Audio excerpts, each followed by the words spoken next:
Time to fill the refrigerant on this 2007 Subaru Impreza. In the last videos, I showed you the O-rings, changing the O-rings on the compressor that like always leak. So we're down to 206 microns, 207 microns, and if you see a nice steady rate there. If you've seen my other videos, you've seen them with moisture contamination, and you've seen them when they're fairly dry and they're nice and straight instead of looking like a heartbeat. So let's get over to charging this system. We're gonna fill it up. Let's get over to pressures. Boom, I don't have my temperature sensors hooked up, but we'll just go right to pressure. Let's graph that right now. And as you see, it's gonna start out way down here at -30. Of course, Apple doesn't want to focus because it's an Apple and that's what they do. All right, there we go. We're at -30 there, down into the micron level. So let's make sure our low side is off. And we have our liquid sitting right here in the liquid position. The valve is open. This is charged with liquid, ready to go. High side is open. Engine is off, killing the vacuum. We need, what do we need? A hole in the head. 19 ounces of refrigerant. Okay. Oh, I know what you guys don't do. I never show you guys ounces and pounds usually. Let's do that right now. Because I got guys who go, why don't you do ounces and pounds? Because it sucks. But instead of 550 grams, let's go 19 ounces. So the field piece. So you guys actually think this can do. There we go. Now, well, let's go 19 right there, ounces and pounds. We zero it. So we want 1 pound, 3 ounces. So we're closed. Let's open this. Let's see how long it takes. And as you see, we're down here in the -30. 1, 2, 3, go. We are open.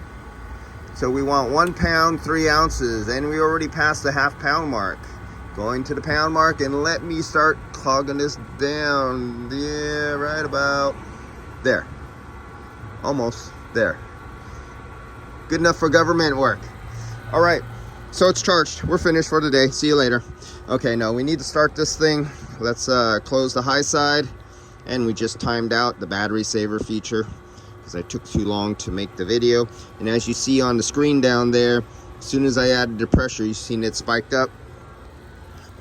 Let's start this beast. Oh, I think I have.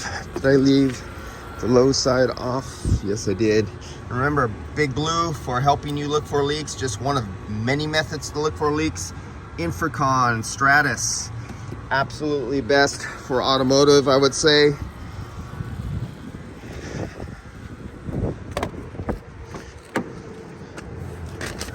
I do have the key in here. Outdoor temperature, 57 degrees. This was the one that came in with no refrigerant in it. There, on AC, there. We were fine, and the compressor's already on that fast. And you can see the suction is going down. You see the high side going up. It'll compress and it'll auto range. You can see where we started way down there at the -30, and it's keeping that part of the auto range because we were grafting that, and it looked like we peaked up a little above the 120 mark, if you could see the 120 mark, and then we came right back down. Now you could see the fan cycling on and off. The clutch is probably too cycling on and off. Let's go out there and take a look to see what the clutch and the fan are doing.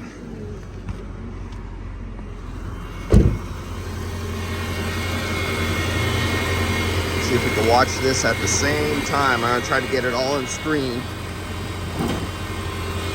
for you. You can see the clutch. See if we can get all this into focus at the same time. Clutch is off. It falls. The fan has stopped. One fan has stopped. This fan is not coming on. And then Subaru. Can someone tell me, under cold weather conditions, do both fans should be coming on or not? Alright. So what I'm going to do, I'm going to try to force that fan on. Let's see if I can disconnect this other fan. We are going to mimic a fan that dies. Let's see if my hands can get a hold of this down here.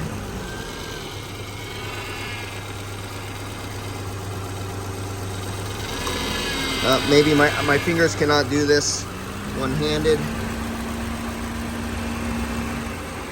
Is that fuse box? Okay.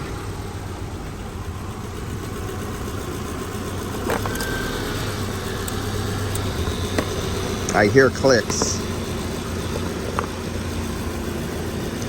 So, air, main, relay, fan relay. So if I take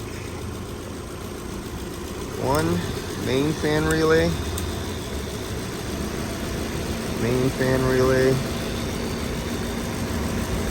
sub fan relay, and I feel a click. So that's two. Oh, yeah, I cannot get that out there with my fingers.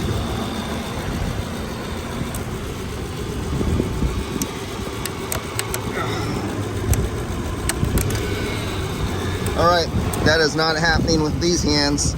These fingers are not getting that out of there.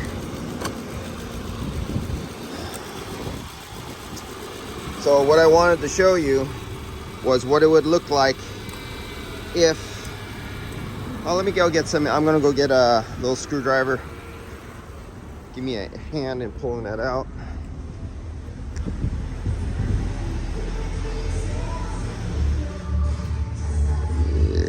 Little guy. So we're gonna try this again. Trying to do this all in one cut. I didn't want to stop the video. Sorry about that, guys. But come on.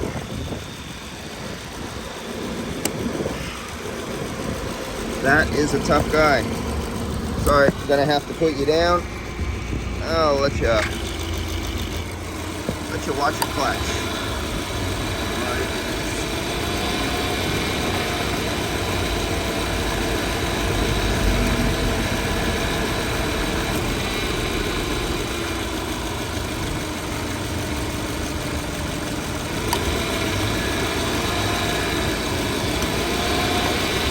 There we go.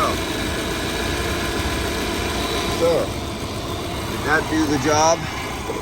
I don't think so. I'm looking at the fan right there.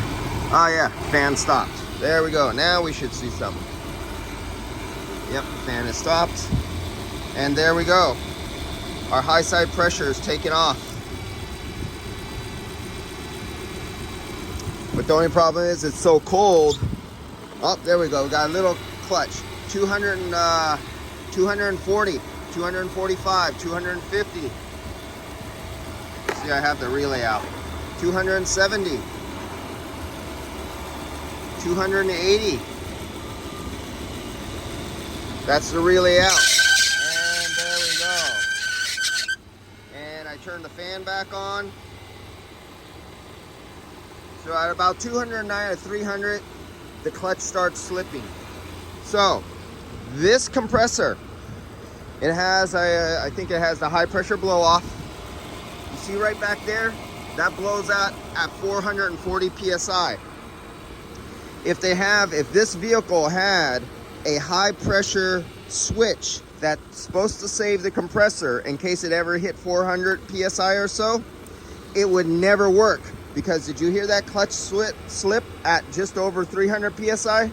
At over 300 PSI, the clutch starts slipping and you would burn up the clutch before that safety relief valve would ever kick in, or a high pressure switch that's supposed to save your clutch or your compressor. No, it didn't work. What would happen is you would burn up a clutch first. Your safeties would not work in this situation. And I just proved that by disconnecting the switch. And you can see as soon as I put back in the relay, the high side, the fan turned on and it went back to normal. So now I gotta continue looking for a leak on the system. Remember from the first video, I changed the O-rings up here, but I wasn't satisfied that was the only leak. I found that there was UV dye in the system, so somebody knew there was a leak in here and they put dye in looking for the leak. They could not find it. I used my lights, I went over the system, I could not find no evidence of dye anywhere, and I don't have the full story from the customer on everything involved in this situation. So I filled it up, I proved the compressor's working, I proved that the expansion valve is working correctly, the fan circuit is working correctly, and I still have questions on the secondary fan because I thought if I drove up the high side pressure high enough, it would kick in the secondary fan. So gotta look into that one there. Maybe up at the relay. I'm gonna try to bypass the relay for this fan and manually override it. I see they have 2 brand new fan blades on here, but this fan is not coming on. So I'll catch you in the next video. Let's see what I find.